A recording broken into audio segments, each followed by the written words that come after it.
অনুগ্রহ করে শুনবেন, ঝাড়গ্রাম থেকে হাওড়া যাওয়ার জন্যে ট্রেন নম্বর 12814 স্টিল এক্সপ্রেস। এই ট্রেন আগে টাটানগর জংশন থেকে ছেড়ে আসে।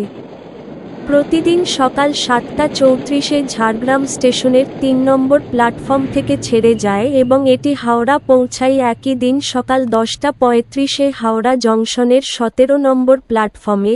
ট্রেনটির মোট যাত্রাপথ 153 কিলোমিটার, যা অতিক্রম করতে সময় লাগে 3 ঘন্টা 5 মিনিট।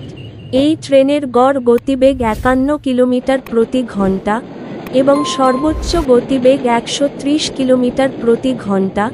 এই ট্রেনটি যাত্রাপথে মোট 3টি স্টেশনে দাঁড়ায়। এই ট্রেনের সেকেন্ড সিটিং ভাড়া 100 টাকা, চেয়ার কার ভাড়া 345 টাকা। ভিডিওটি ভালো লাগলে লাইক করবেন এবং সঠিক তথ্যের জন্য চ্যানেলটিকে সাবস্ক্রাইব করবেন।